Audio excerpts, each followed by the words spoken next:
Recordnya belum, Bang? Oke. Halo, Assalamualaikum warahmatullahi wabarakatuh. Selamat malam buat teman-teman Milanis di Indonesia semua. Kembali lagi bersama saya di Buletin Milanello episode ke-16 ini. Ini episode yang cukup menarik karena episode ini kita akan membahas tentang persiapan mengenai derby. Laga derby yang akan dilangsungkan hari Sabtu jam 11 malam. Mudah-mudahan tidak ada perubahan jadwal ya, karena memang kondisi info terakhir dari Italia, kondisi wabah coronanya semakin meningkat lagi. Beberapa pemain kita tahu terkena corona, dari Inter, dari Milan pun juga ada. Ya, kita harap sih laga ini bisa tetap dilangsungkan, walaupun juga kita tidak berharap ada penambahan pemain-pemain yang terkena positif corona.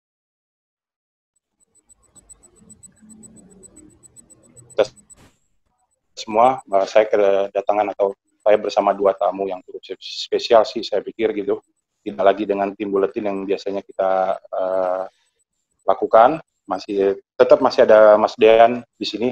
Mas Dean, apa kabar? Sehat ya. Alhamdulillah. Ya. Lalu di sini ada Mas Riangka. Nah, ini Mas Riangka ini cukup menarik nih. Mas Riangka dia nge-DM IG-nya Milanisi nih, bilang minta join buletin dong gitu dari YouTube. Oke. Mas Riangga ini kebetulan Milanisi juga dan pembawa acara ya Mas ya di MNC ya, di iNews. Ya, pembaca berita di iNews di grup Berciti tepatnya. Kalau ditanya Milanisi, insya Allah Milanisi. Saya nggak ada di KTP ya Mas, jadi nggak usah dijawab. Ya, selamat bergabung Mas Riangka. Terima kasih. Terakhir ada Mas Irfan. Nah, Mas Irfan ini ternyata posisi domisilinya ada di luar Jakarta nih, di luar kota, ada di Solo. Ya, Mas Irfan ya. Apa kabar Mas Irfan? Ya, benar. Baik Mas. Boleh tahu sebelumnya punya konten sendiri atau punya akun sendiri di Twitter atau di media sosial? Di Twitter akun ada. Anonim dulu. Akun anonim maksudnya? Iya. Ada paling sering nulis ini sih di Kompasiana saya. Oh, Kompasiana, oke. Jadi pasti narasumber kita kredibel semua nih malam ini. Mudah-mudahan topik ini cukup menarik buat kita saksikan bersama teman-teman semua. Oke, sebelum kita masuk bahas ke derby, mungkin saya sedikit minta pendapat ke Mas Dian mungkin terkait dengan kondisi laga menjelang derby lah, artinya persiapan Milan sendiri ini yang lo lihat kayak gimana Yan persiapannya di luar kita nanti bahas tentang pertandingannya sendiri gitu. Kita terakhir kabar itu Gabbia positif corona tuh. Yes, terakhir sih menurut gua persiapan yang bisa dibilang sudah cukup siap ya, karena event Gabbia juga terkena corona dan Duarte juga masih positif dan gak ada Musacchio. Ada kabar baiknya kalau Romagnoli bisa main lagi gitu kan, otomatis pilihan bek tengah sudah pasti ada di Kier dan Romagnoli. Persiapan lainnya adalah yang mungkin sedikit terganggu adalah nggak adanya Rebic gitu kan. Nggak adanya Rebic di sisi kiri pasti akan mengurangi eksplosivitas Milan. Itu yang jadi ciri khas Rebic gitu kan. Walaupun nanti akan ada Leo yang memang kita tahu tidak se-eksplosif Rebic, tapi bisa membuat perbedaan melalui dribble-dribblenya ya. Kita udah tahu di pertandingan terakhir bisa cetak 2 gol, walaupun cetak 2 gol setelah dipindahin jadi posisi striker kan ya setelah mengganti Colombo. Persiapannya sedikit menurut gua ada positif dan ada negatifnya, karena setelah kita menjalani 6 pertandingan dengan hanya jeda 3 hari di setiap pertandingannya, kita ketemu dengan jeda international break. Nah, international break ini sebenarnya bisa jadi keuntungan buat kita, karena kita juga punya waktu untuk bernapas setelah digeber habis-habisan di 6 pertandingan awal dengan jeda 3 hari tadi. Ada kekurangannya adalah kita jadi cuma punya persiapan untuk komplit tim persiapan untuk derby hanya 1 hari di hari Kamis ya, yang diberitakan oleh media-media, karena pemain-pemain yang ikut di international friendly match juga harus baru bisa berkumpul di hari Kamis, makanya hanya bisa berkumpul 1 kali. Nah, itu jadi sisi menarik di derby kali ini. Selain Ya tentu aja derby kali ini mungkin derby yang penontonnya paling sedikit gitu kan. Yang keputusan terbaru bahkan Italia pengen memutuskan cuma ada 500 orang gitu, nggak 1.000 di yang sudah pernah dilakukan. Dan tadi juga yang terbaru Scaroni bilang, Presiden Milan bilang pertandingan pasti bakal berjalan kok antara Milan dan Inter. Jadi nggak ada penundaan ya? Nggak ada penundaan bahkan. Oke. Gue bahas sedikit tentang pemain Milan yang main di International Games nih. Gue ngelihat ada catatan menarik, ada debut dari Alex Selemakers sama Hauge, Jens Peter Hauge ya untuk Norwegia. Mungkin Mas Irfan punya catatan buat dua pemain ini kali, Mas Irfan? Ya, kalau dari Alexis sudah bagus ya menurut saya ya.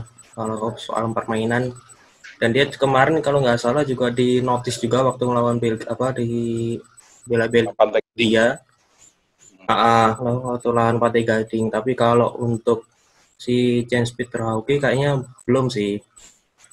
Dapat kesempatan penuh ya, baru 5 menit main terakhir ya. Dan main terakhir buat. Tapi paling tidak sudah membuat catatan.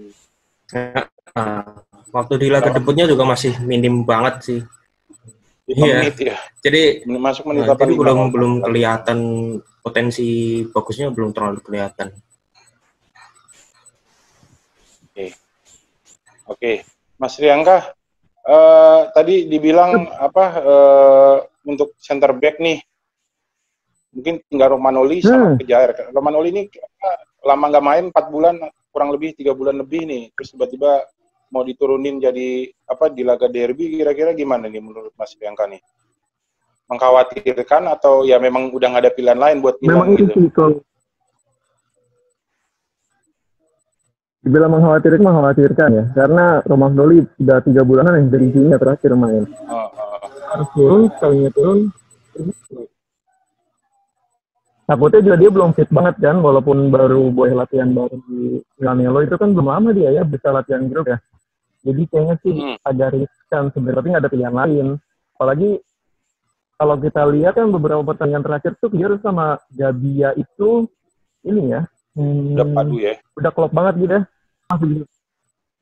Oke, tapi sisi positifnya dari turunnya Romagnoli menurut gue ya. Romagnoli itu kan posisi terbaik di sebelah kiri ya, lain sama Gabia kan ya. Nah, mungkin dengan adanya Romagnoli di sana, Theo yang belakangan ini kurang greget tuh kalau naik, kayaknya dengan adanya Romagnoli bisa nge-backup Theo kalau lagi naik sih, kalau menurut gue. Mungkin Theo di derby ini bisa lebih leluasa dia bermain, apalagi dia udah jadi bakal ngantiin si Hakimi kan, apalagi dia tuh sisi sayap juga bakal jadi seru nih di derby kali ini nih, Theo versus Hakimi. Mungkin dengan adanya Romagnoli, Theo bisa lebih leluasa seperti sebelumnya, bisa lebih banyak golin lagi. Itu menurut gue. Oke, sip. Oke, Mas Irfan lagi mungkin Mas, lu ngelihat ini gak Mas, dampak dari 6 pemain COVID dari Inter sendiri sebenarnya? Jujur gue pribadi nggak terlalu ngikutin banget Inter ya gitu. Jadi dan yang setahu gue, sorry kalau gue salah, 6 pemain ini menurut gue sebenarnya bukan tim utama ya, pemain utama ya. Ada gak dari 6 ini yang pemain utama? Nenggolan cadangan gue rasa. Si Bastoni, dia Bastoni itu yang sebetulnya. Bastoni tim itu ya? Kayaknya kan nggak terlalu ngikutin juga sih. Cuman kalau dari kemarin waktu di 3 laga awal dia main Bastoni itu. Oke. Main full, lumayan. Yang jelas yang paling utama ini Stefan de Vrij itu. Yang utama itu. Cuman emang apa ya? Ya dampaknya mungkin kayak di waktu kita kehilangan Ibra gitu kan. Kan langsung kacau tuh. Langsung bingung. Yang paling utama sih kedalaman squad itu. Betul. Dan apalagi ini bisa dibilang pertandingan pertamanya Inter ketika ada pemainnya yang positif COVID. Iya, benar. Sebelumnya belum pasti pernah juga ya. Bakal dampak mentalnya pasti juga ada. Betul. Kita kan kemarin udah ngerasain apalagi pas waktu ngelawan Rio Ave, wah parah. Pertama kali kehilangan langsung mainnya jelek gitu. Ya. Gak bisa dianggap keuntungan juga sih, karena absennya karena COVID gitu kan. Ya kan? Iya, gue sih bukannya maksudnya mendoakan Inter banyak kena COVID ya, tapi artinya ini proses alami yang terjadi sama tim Inter yang mungkin bisa dimanfaatin sama Milan gitu. Dian, mungkin lu punya pemikiran apa, punya catatan apa tentang Inter sendiri? Ya, menurut gue juga kalau gue pribadi ngeliat sebenarnya defensif bukan titik kuatnya Inter ya. Kalau menurut gue, jadi pun jika kan hasil swab terakhir tuh baru akan dilakukan hari Kamis ya sebelum latihan ya. Kalaupun mereka bisa positif kan ada kemungkinan mereka bisa main. Nah, kalaupun mereka tidak bisa main, posisi-posisi itu masih bisa ditempatin sama Kolarov sama D'Ambrosio ya, yang bisa juga dijadiin back tengah di pola 3 back gitu kan. Jadi menurut gue sih PR besarnya sih sebenarnya ada di bagaimana cara kita bisa menetralisir gelandangnya Inter gitu. Karena setahu gue kekuatan utamanya ada di situ, di selain di sayapnya ya, di Hakimi ya. Nah, itu yang jadi persoalan apakah Milan mampu gitu. Beruntungnya lini tengah kita itu sedang lagi baik-baiknya dan sedang baik-baik saja juga gitu. Secara permainan lagi baik-baiknya dan secara fisik siap tampil gitu. Sedang baik-baik saja untuk menghadapi partai derby ini gitu. Jadi perihal bagaimana Inter kehilangan 6 pemain gitu kan, yang gue tahu cuma 2 orang sebagai pemain itu. Skriniar baru 2 pertandingan terakhir yang dimain dari menit awal setelah sebelumnya dari musim lalu kegeser karena Inter main 3 back. Skriniar nggak cocok. Buat gue itu jadi bukan salah satu keuntungan buat Milan gitu, karena PR terbesarnya tetap ada di tengahnya Inter yang diisi Barella, Brozovic sama Vidal sekarang ini. Itu sih. Bertahan dengan menyerang. Oke, Mas, lo tadi ngomong tentang lini depan Milan. Gue ingin minta pendapat lo tentang Ibra nih. Ibra ini kan bisa dibilang juga kemarin lama 2 minggu ya dia nggak main karena dia positif corona itu kan. Nah ini besok laga perdananya dia lagi comeback-nya bisa dibilang gitu. Sejauh mana menurut lo Ibra ini akan punya punya pengaruh lah buat Milan atau terutama lini depan Milan. Lu kayaknya optimis banget Ibra akan golin nih kayaknya. Kalau dari omongan lu tadi. Kalau soal pengaruh Ibra pasti di dressing room tuh pasti optimis, bisa banget nyemangatin yang lain. Kalau dibilang dia absen 2 minggu, dia kayak nggak kelihatan kayak habis absen. Lihat aja badannya tuh.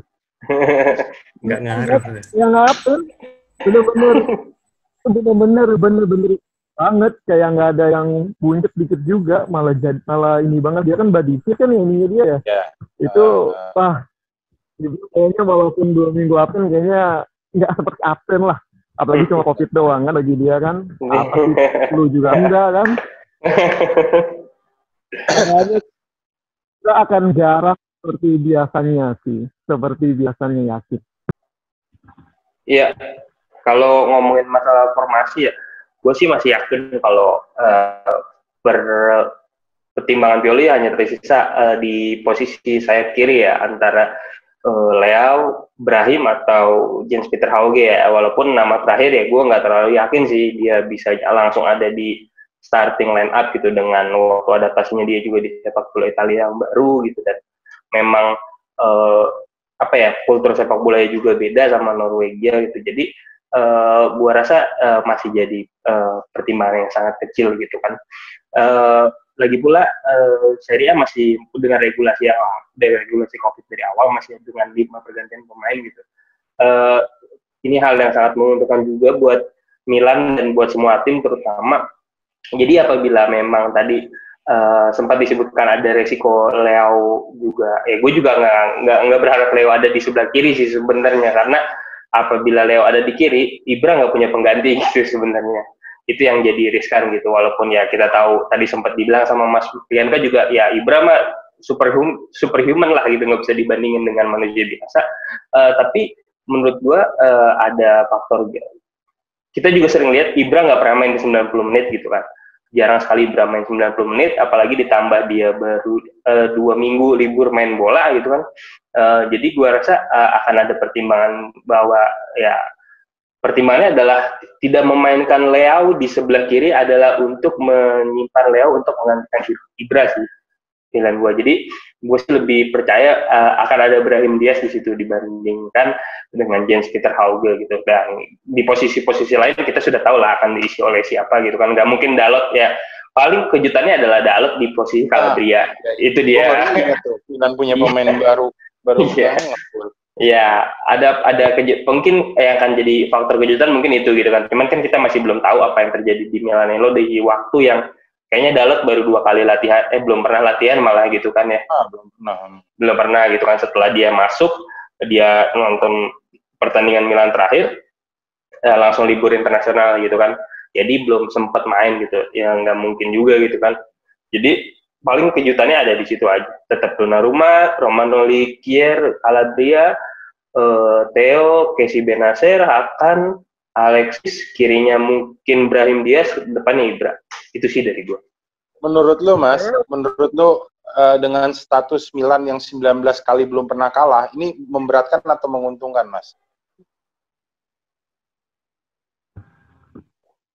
Menguntungkan. Nggak karena memberatkan mereka beban pemain ya? Kayaknya mereka nggak diajarkan untuk lihat ke belakang nih. Kayak filosofi mereka tuh kayak mereka ngadepnya ke depan. Anak-anak muda ini tuh diajarin Sterling lu tuh di depan.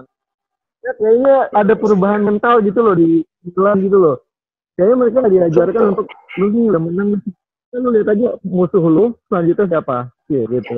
Menurut gue. Karena memang ya itu buktinya mentalnya walaupun masih bocah-bocah, tapi mentalnya luar biasa. Lawan Rio Ave udah sampai begitu.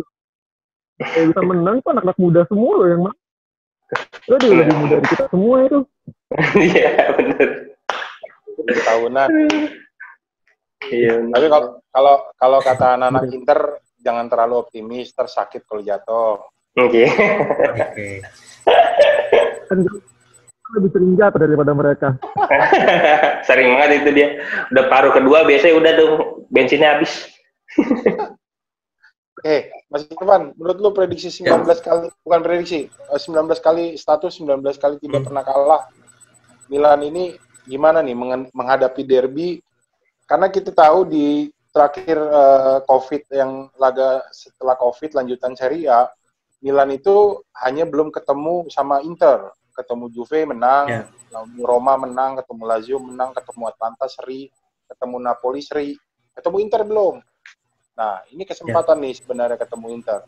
Lo ngerasa beban gak nih buat pemain gitu? Apa emang benar kata Mas Rian Kak, Milan manajemen atau Pioli nggak ngajarin tentang beban-beban, lo main-main aja lah pokoknya gitu.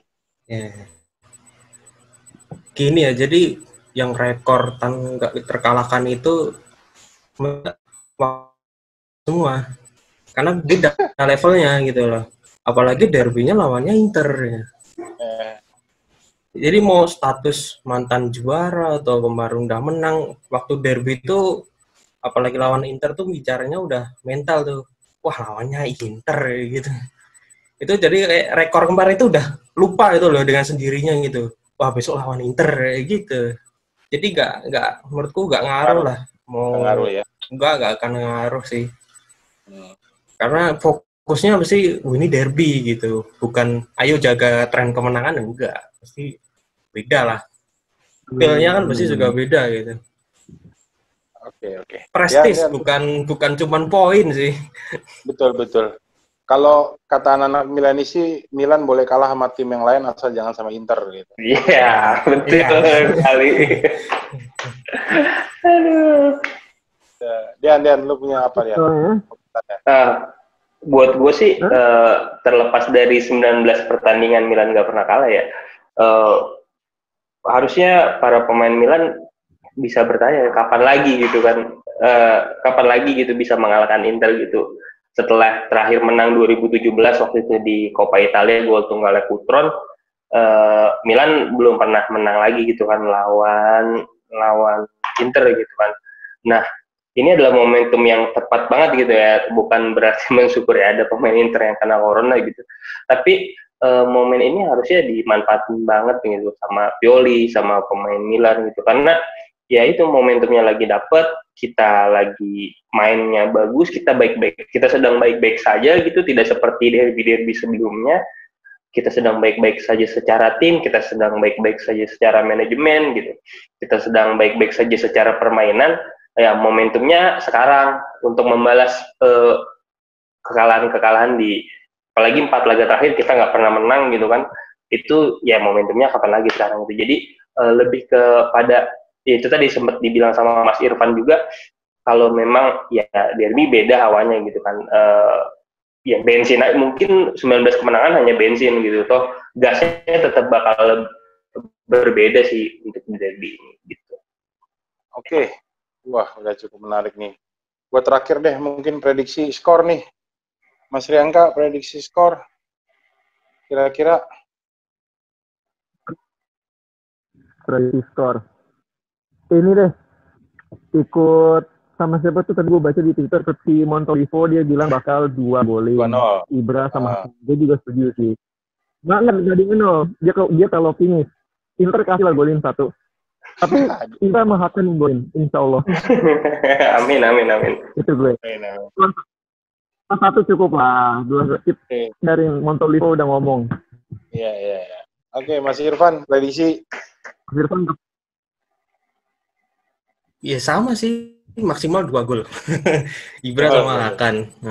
Kalau nggak mau kebobolan, kuncinya cuma ada di back tengah sih. Kejar jangan sering-sering maju kayak kemarin. Yang jadi ball playing defender Romagnoli aja, jangan kejar lagi. Nanti kalau dia overlap kayak kemarin lagi, ya pasti kebobolan lah. 2-0 bisa lah. Harusnya. Optimis nih. Lukaku kayaknya nggak dikasih kesempatan gol ini kayaknya. Kayaknya sih dipepet Casey ya. Dan prediksi Lian. Ya gue ngikutin Montolivo aja lah. Montolivo leader.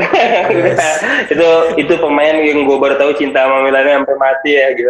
Dia udah diperlakukan tidak hormat banget sama Milan, dia masih bilang hati gue masih Milan ya. Mantep banget dia tuh. Ya gue sih tetap 2-0 sih ya. 2-1 aja deh, soalnya tadi di forum sebelah gue udah bilang 2-1. Gue di forum sebelah bilang 2-1 soalnya ada anak Inter. Jadi gue bilang 2-1 tetap, gue yakin sih Ibra sama Hakan sih, karena yang memang bisa diharapkan tanpa Rebic, yang memang bisa diharapkan sangat diharapkan bisa menjadi goal getter di Milan ya 2 orang itu. Walaupun ya gue sih sangat mengharapkan ada kejutan-kejutan lain di Casey atau di Salemaker. Derby ini kan selalu penuh kejutan yang enggak kan, jadi ya kita nantikan saja. Siap.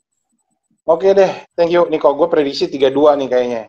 Nanti yang golin Ibra dan 5 ntar golin. Gol ketiganya. Gue Japatan Niang sama Romagnoli yang golin 3-2-nya. Oke deh. Thank you banyak Mas Riangka, udah waktunya Mas Irfan, waktunya Mas Dean. Thank you. Terima kasih semuanya. Buat teman-teman Milanisti semua, jangan lupa untuk saksikan terus Buletin Milanello di channel YouTube Milanisti Indonesia.